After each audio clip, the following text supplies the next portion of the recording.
And now for our feature presentation. Ladies and gentlemen, may I have your attention, please?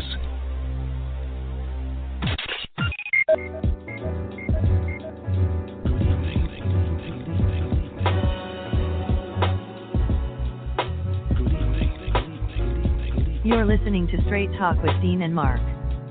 Call in to join the conversation at 646-668-8393. Welcome to Straight Talk with Dean and Mark.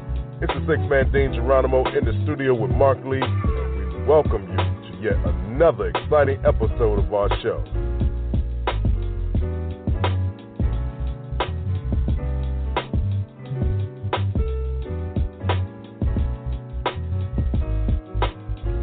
All right, ladies and gentlemen, welcome to Straight Talk with Dean and Mark.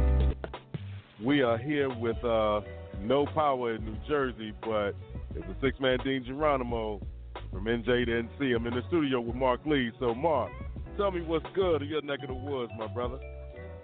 Well, I got two questions for you. One is I want to know what kind of trip you had, because I know that you went over there to, I believe it was Costa Rica, and you come back and you got no power. So, I mean, you got it from one end of the spectrum to the other end of the spectrum. So you got to tell me exactly what was going on with that kind of thing happening in your life. And I know the trip had to be amazing. So definitely let me and the listeners know how that trip was and how much you enjoyed it, and if you're going back. You know what? I wouldn't mind going back, man. I went to, we flew into Liberia, Costa Rica, stayed at Playa El Jobo La Cruz, Guanacaste, which is in Costa Rica, Dreams La Marias, and had an outstanding time. My sister got married, man, so shout out to Dana and Umar as they, the two became one. We had a very beautiful time.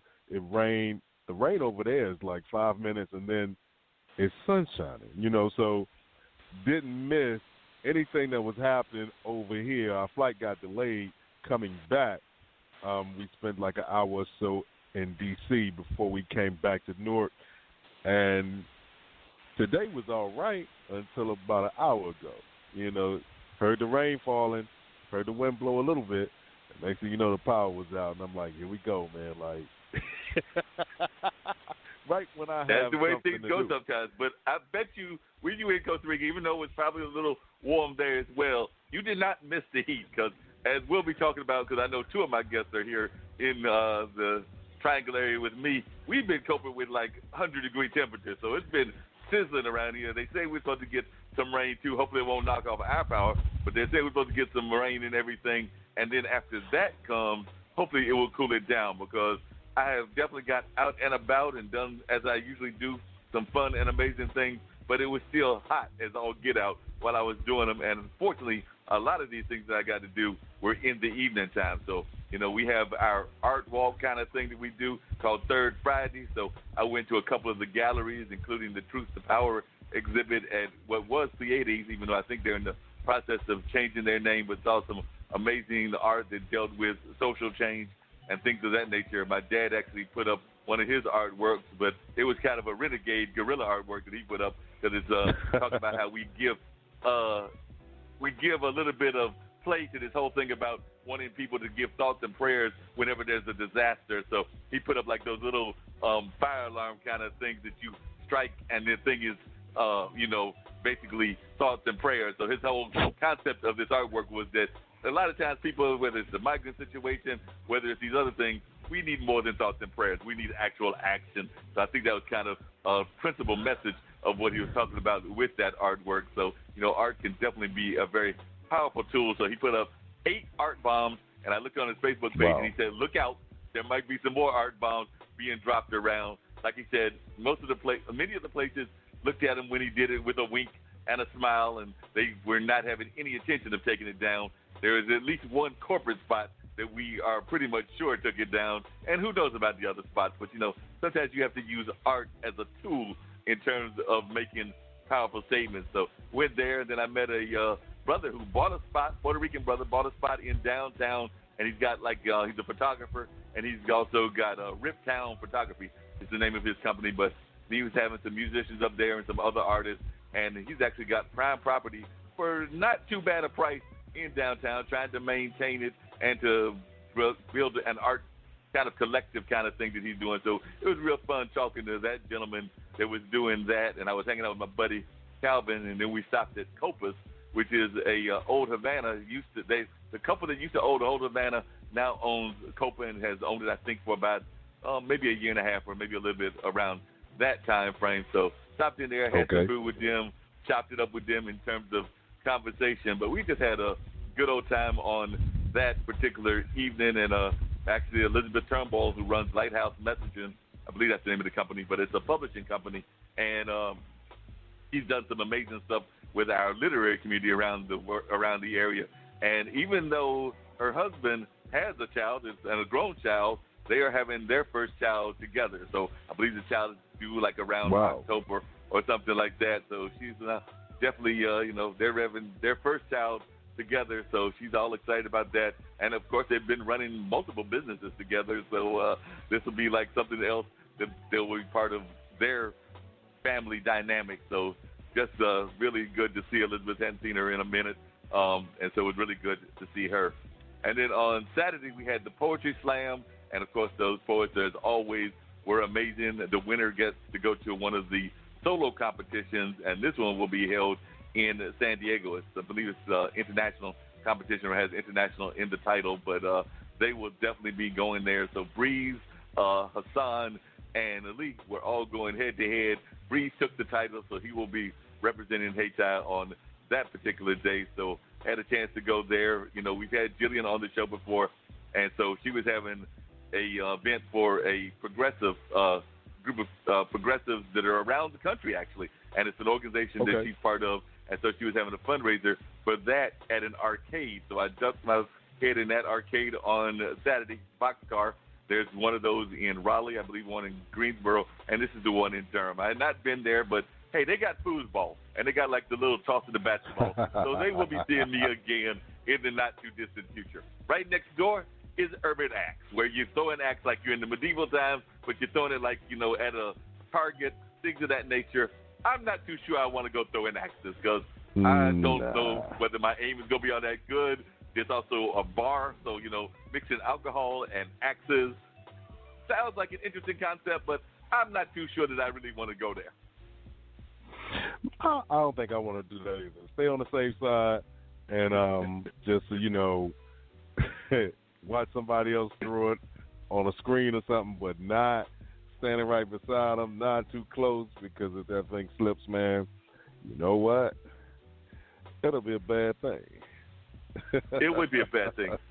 And I know we've got our guests on, so before we get to them, I do have a couple of just really amazing things that I need to talk about. One is on a sad note, I hate to say, but yesterday we had several of our church services. Christ Central, which is always meeting at Hayti, was there, and then Damien had his Holy Tabernacle, which is a once-a-month service, which is more of an Afrocentric kind of service, as I've said on this show before. But as I was coming home, I was waiting at the bus stop because, I do the mass transit thing, and lady stopped by and was talking to me, and it turns out that it was Eric Perry. You remember James Eric Perry? He was on this show before, but she was informing me that back in April, Eric had passed away. So even though he had done that amazing thing in terms of the powerlifting, pulling a whole plane with his body and things of that nature, he did have some health issues that were going on.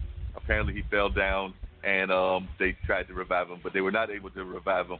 But, we sometimes wonder if the things that we do touch the community and things of that nature, because I don't know whether it's this, whether it's newspapers or whatever. Sometimes you just feel like you might be whistling in the wind and wondering if anybody's listening. But she did tell me that I had recommended that he be a subject for a documentary, and that some of the things that we had talked about, I'm thinking that she might have meant some of the stuff on this show, as well as some of the stuff that I had written in the past, was what she used to frame her obituary. And it's also, they played the documentary that Southern Documentary, not the Southern Documentary Fund, but that the folks at the documentary organization here in Durham, the Center for Documentary Studies, had done on him. So they actually played that as part of the service, and from what she told me, it really moved people. So, sometimes we wonder if all of this stuff that we do in terms of letting people know about the positive things that folks are doing, is making an impact. But in this case, I got to hear from her that it was making an impact, and that really moved me. Right, indeed, and prayers go out to his family. Also, prayers go out to one of my hometown people, the family. Anthony Parham passed away this weekend, and I thought some prayers are with you. One amp, when we see you again, my soldier, you know, we'll party one more time. But what I'm going to do is, because I see this thing lighting up here, and I see more than one. I see more than one phone call. I'm trying to get to them all. But what I'm going to do is put on a song real quick and find out who's actually standing by. And then after the commercial, we'll go ahead and get into the show. All right? So sounds like a plan to me. Indeed, man. That's Straight Talk with Dean and Mark. Y'all, we'll be back in 1 second.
Bass players, best thing you can do for your overall sound. You've got to see this. New Basstone Incorporated makes Nightwalker bass guitar tube preamps. This preamp will give your sound such a boost, it's just incredible. Try it today. Try it today now. A great sounding bass guitar will make for a great sounding band. Make your band sound at its best. Best thing you can do for your bass guitar sound. NewBassTone.com. NewBassTone.com. All right, y'all. Thanks for holding on. We do have Commissioner Brenda Howerton on the line. Welcome to Straight Talk with Dean and Mark, ma'am. Good evening. Good evening. How are you doing, Commissioner Howerton? This is Mark on the other line over here. So I was just telling Dean over there, because he's up in New Jersey and coping with a power outage, but he unfortunately or fortunately had the benefit of going on a world trip, because he was also recently in Costa Rica. I believe he said it was for his sister's wedding and everything. But in terms of what you've been involved with, I've known you as long as I've known you. I've known you for a number of years as being a great activist, definitely somebody that is concerned about education and things of that nature. So I was just wondering if you could talk to our listeners a little bit about what got you involved on the political spectrum. Because like I said, I've always known you to be an activist, so I don't even know what the first thing that drew you into this world was, or if it was something that you thought you were going to do when you were a youngster growing up in, I believe you grew up in rural North Carolina. I know I did, and I think we had that conversation once before. So I don't know if this was like a vision of yours all your life, or if there were certain things in your life that drove you to doing this kind of work. Well, it was definitely not a vision that I thought about doing all my life. It was nothing that I even considered. To me, it was just not where I wanted to go. I had 4 children, and my job was to raise them and make sure they had a good education. That's what I saw myself doing, and what drove me in this direction was tragedies that happened in my life, and trying to get information and banging on the door, and nobody would give me information. So at some point I decided, I was going to stop banging on the door and go inside the door. That makes a lot of sense. Would you share with our listeners, because not everybody, I'm